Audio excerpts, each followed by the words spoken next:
लो, गर्मा गर्म मोमोज खाओ और बताओ कैसे हैं। अगर और चाहिए तो और भी मिल जाएंगे। तारा बचपन से ही पढ़ाई में बहुत होशियार थी। साथ ही वो खाना बनाने की भी बहुत शौकीन थी। नई नई डिशेस बनाना उसे बहुत अच्छा लगता था। एक दिन जब वो अपनी सहेलियों के साथ स्कूल से वापस घर लौट रही थी, उसने रास्ते में मोमोज का ठेला देखा। माला, ये ठेले वाला काका सफेद सी चीज क्या बेच रहे हैं? अरे तुम्हें नहीं पता क्या तारा, वो सफेद से दिखने वाली चीज मोमोज है। मोमोज नाम बड़ा ही अजीब है, खाने में कैसा होगा? बड़ा ही लाजवाब होता है, मैं तो कई बार खा चुकी हूँ। शहर में तो सभी लोग बड़े चाव से खाते हैं इसे। ओह अच्छा, अगर ऐसी बात है तो एक बार मैं भी खाकर देखती हूँ। ऐसा कहकर तारा ठेले वाले के पास गई और एक प्लेट मोमोज खाया। उसे मोमोज इतने अच्छे लगे कि वो मोमोज की दीवानी हो गई। अब वो हफ्ते में एक बार घर में ही मोमोज बनाने लगी, वो भी अलग अलग अंदाज में। कभी वेज मोमोज तो कभी पनीर वाले, और वो मोमोज बनाकर अपने पिता को खिलाती थी। पिताजी, गर्मा गर्म मोमोज खाइए और बताइए कैसा बना है। क्या बेटी, तुम आजकल सिर्फ मोमोज ही बना रही हो, इसके अलावा भी कुछ और बना लिया करो। पिताजी, मुझे मोमोज बहुत स्वादिष्ट लगते हैं, इसलिए बनाती रहती हूँ। अच्छा ठीक है, वैसे तेरे हाथ में जादू है बिटिया, तुम जो भी बनाती हो खाने में बहुत ही स्वादिष्ट होता है। इसी तरह हंसी खुशी तारा का जीवन बीत रहा था। पर अचानक एक दिन तारा के पिता का दिल का दौरा पड़ने से निधन हो गया और वो बिल्कुल अकेली हो गई। जब ये बात तारा के चाचा चंपकलाल और उसकी चाची सुलेखा को पता चली तो वो उसे अपने घर ले आए। सुनो जी, इस मनहूस को हम घर तो ले आए हैं, लेकिन मुफ्त में घर बिठाकर मैं इसे खाना नहीं खिलाऊंगी। इससे घर और बाहर का सारा काम करवाऊंगी। तुझे जैसा ठीक लगे वैसा कर, मुझसे क्यों पूछती हो। उस दिन तो सुलेखा ने बड़े प्यार से तारा को खाना खिलाया, लेकिन अगली सुबह होते ही वो तारा पर चिल्लाने लगी। सुन तारा, आज से तू घर का सारा काम करेगी, मुफ्त में तुझे यहाँ खाना नहीं मिलेगा, समझी? ठीक है चाची, मैं स्कूल से आकर घर का सारा काम कर दिया करूँगी। क्या कहा? स्कूल से आकर? सुबह का नाश्ता पानी कौन बनाएगा? सब तुझे ही करना है, समझी? चाची, मैं सुबह जल्दी उठकर घर का सारा काम खत्म कर स्कूल चली जाऊंगी। उस दिन से तारा सुबह जल्दी उठकर घर का सारा काम निपटाकर स्कूल जाने लगी। वहीं दूसरी ओर उसके चाची सुलेखा दिन भर अपने कमरे में आराम करती। एक दिन की बात है, जब तारा स्कूल से घर लौटी तो उसकी चाची सुलेखा चटकारे लेकर मोमोज खा रही थी। अरे वाह, कितने बढ़िया मोमोज है, आज तो मजा ही आ गया। सुलेखा को मोमोज खाता देख तारा का भी मोमोज खाने का मन हुआ। वो चाची के पास गई और बोली, चाची मुझे भी एक मोमोज दो ना, बहुत दिनों से खाया नहीं। बढ़िया ही मोमोज खाने वाली, मेरे मोमोज पर नजर मत लगा। चल जाओ यहाँ से और जाकर रसोई में झूठे बर्तन पड़े हैं, उन्हें धो। पर चाची, मुझे भूख लग रही है। रसोई में कल रात की बासी रोटी रखी है, जाकर उसे ठूस ले। तारा दुखी होकर रसोई में गई और कोने में रखी बासी रोटी खाने लगी। तभी उसे सुलेखा के चिल्लाने की आवाज सुनाई दी। अरे अब खाती ही रहेगी, क्या कुछ काम भी करेगी? मेरी तो मत ही मारी गई थी जो इसे घर ले आई। मुझे लगा कि घर के कामों में मेरा थोड़ा हाथ बटा देगी। इतने में सुलेखा का पति चंपकलाल वहाँ आ पहुँचा। अरे क्या हुआ भाग्यवान, किसे कोस रही है? और किसे, मनोज तारा को। काम कुछ करती नहीं है, जब देखो कुछ न कुछ खाती रहती है। कोई नहीं, धीरे धीरे घर का काम सीख जाएगी।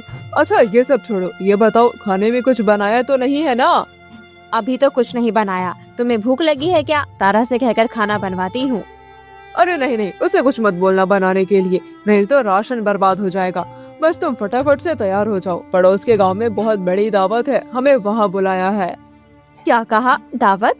बहुत दिनों बाद दावत में जाने का मौका मिला है। काश ऐसा दिन रोज आए तो कितना मजा आ जाए। भाग्यवान, बाकी बातें रास्ते में कर लेना, पहले जल्दी से तैयार तो हो जाओ, कहीं हमारे पहुँचते पहुँचते दावत खत्म ना हो जाए। सुलेखा खुश होते हुए दावत में जाने के लिए तैयार हो गई। फिर वो जाते समय राधा से बोली, सुन तारा, तेरे चाचा और मैं पड़ोस के गांव में जा रहे हैं, देर से लौटेंगे। हमारे लौटने से पहले घर का सारा काम हो जाना चाहिए, समझी? इतना कहकर सुलेखा खुश होते हुए वहाँ से चली गई। तारा ने घर का सारा काम खत्म किया। शाम हो चुकी थी, उसे भूख सताने लगी।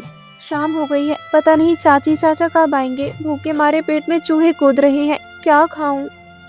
ये कहते हुए तारा कुछ सोचने लगी और बोली, क्यों ना मैं मोमोज बनाकर खा लूं। चलो जल्दी से मोमोज बना लेती हूँ, चाचा चाची के आने से पहले। तारा ने फटाफट से सामग्री इकट्ठा कर मोमोज बनाने की तैयारी शुरू कर दी। कुछ ही देर में मोमोज बनकर तैयार हो गए। जल्दी से गर्मा गर्म मोमोज खा लेती हूँ, इससे पहले कि चाची आ जाए।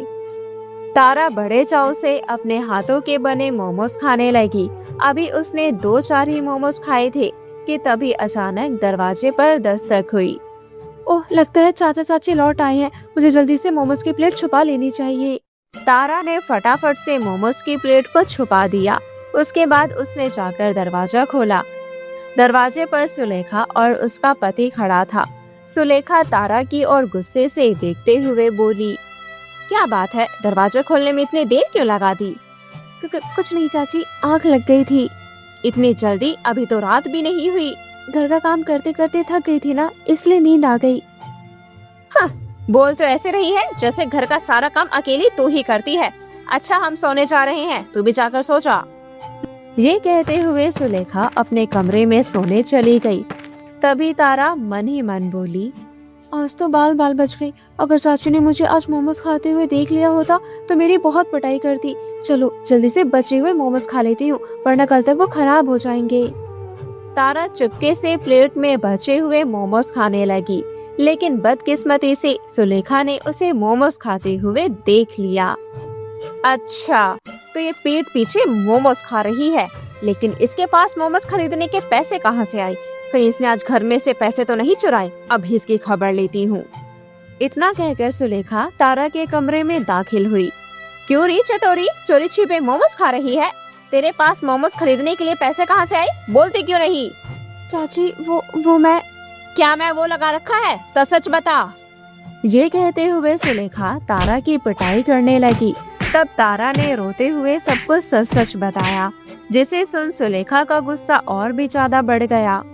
कमबख्त, तू तो हमारे घर का सारा राशन ही खत्म कर देगी। चल निकल जा मेरे घर से। पर मैं इतनी रात को जाऊंगी कहाँ चाची? तू कहीं भी जाकर मर, लेकिन अब से तो इस घर में नहीं रहेगी, समझी? सुलेखा ने धक्के मारकर तारा को घर से बाहर निकाल दिया। तारा रोते हुए अंधेरी रात में भटकते भटकते जंगल में जा पहुंची। कहाँ जाऊं, कुछ समझ में नहीं आ रहा। कितनी रात हो गई है, मुझे बहुत डर लग रहा है। तभी उसे अंधेरे में एक परछाई दिखाई दी जो उसके तरफ बढ़ रही थी। तारा ने घबराकर अपनी आंखें बंद कर ली। तभी उसके कानों में एक आवाज सुनाई दी, घबराओ नहीं बेटी, अपनी आंखें खोलो। तारा ने जब अपनी आंखें खोली तो उसके सामने एक बूढ़ी चुड़ैल थी। आप कौन है? मैं एक चुड़ैल हूँ और मैं इसी जंगल में रहती हूँ, पर तुम इतनी रात को इस जंगल में क्या कर रही हो? बूढ़ी चुड़ैल के पूछने पर तारा ने रोते हुए अपनी आप बीती सुनाई। तारा की बात सुन चुड़ैल को उस पर दया आ गई और वो बोली, तुम चिंता मत करो बेटी, अब से तुम मेरे साथ मेरे घर पर रहना। चलो मेरे साथ। बूढ़ी चुड़ैल तारा को लेकर जंगल में बने अपने घर में ले गई। तारा एक बेटी की तरह बूढ़ी चुड़ैल की सेवा कर उसके साथ रहने लगी। कुछ दिनों बाद चुड़ैल की अचानक तबीयत बिगड़ने लगी। तारा बेटिया, लगता है मेरा अंतिम समय नजदीक आ गया है, इसलिए जाने से पहले मैं तुम्हें कुछ देकर जाना चाहती हूँ, ताकि तुम्हारी जिंदगी आराम से कट जाए, तुम्हारी जिंदगी में कोई परेशानी ना आए।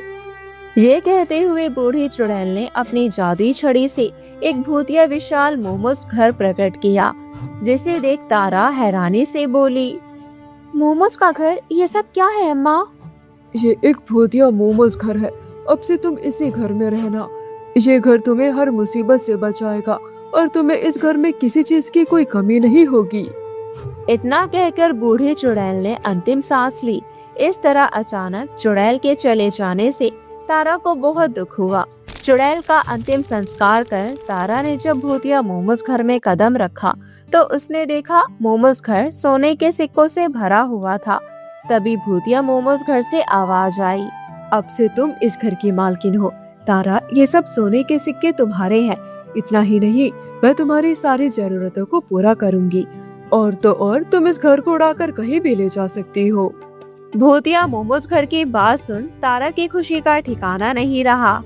अरे वाह, ऐसी बात है तो मुझे हवा में उड़ाकर मेरे गांव ले चलो। तारा के इतना कहते ही भूतिया मोमोज घर हवा में उड़ने लगी और थोड़ी ही देर में गांव पहुंच गई। गांव के सभी लोग मोमोज घर को देखकर दंग रह गए। अब तारा के पास किसी चीज की कोई कमी नहीं थी, लेकिन उसके गांव के सभी लोग गरीबी रेखा में गुजर बसर कर रहे थे। ये सब तारा से देखा नहीं गया। फिर तारा ने भूतिया मोमोज घर की मदद से गांव के लोगों की मदद करना शुरू किया। सभी लोग तारा को दुआएं देने लगे। इस तरह तारा गांव के सभी लोगों की परेशानी दूर कर रही थी। दूसरी तरफ जब ये बात उसकी चाची सुलेखा को पता चली तो वो फौरन भूतिया मोमोज का घर देखने पहुंच गई। तारा को इतना अमीर और खुश देख सुलेखा को जलन होने लगी। मेरे रहते हुए ये इतनी अमीर कैसे बन गई? मैं इसे मारकर जादुई मोमोज घर की मालकिन बन जाती हूँ। फिर आधी रात होते ही सुलेखा अपने पति चंपक लाल के साथ तारा को रास्ते से हटाने के लिए भूतिया मोमोज घर के अंदर दाखिल हुई। उस समय तारा गहरी नींद में सो रही थी। ये देख सुलेखा बोली, यही सही मौका है, चलो इसे रास्ते से हटा देते हैं। फिर दोनों पति पत्नी जैसे ही तारा को मारने के लिए आगे बढ़े, तभी अचानक उन दोनों के ऊपर मोमोज की चटनी की बौछार होने लगी। अरे, हमारे ऊपर रंग कौन डाल रहा है? आंखों में जलन होने लगी। भाग्यवान, ये रंग नहीं, ये मोमोज की चटनी है। चक्कर देखो। सुलेखा ने शरीर पर गिरे रंग को जैसे ही चक्कर देखा तो तुरंत बोल पड़ी, ये तो सच में मोमोज की चटनी है। तभी मोमोज घर में से आवाज आई, खैरियत चाहते हो तो चले जाओ यहाँ से। अगर यहाँ दोबारा आने की हिम्मत की तो मैं तुम दोनों की मोमोज की चटनी बना दूंगी। ये सुनते ही सुलेखा और चंपक लाल डर कर वहाँ से भाग खड़े हुए और दोबारा कभी दिखाई नहीं दिए। इस तरह सब कुछ ठीक हो गया और तारा जरूरतमंद लोगों की मदद कर हंसी खुशी अपना जीवन बिताने लगी।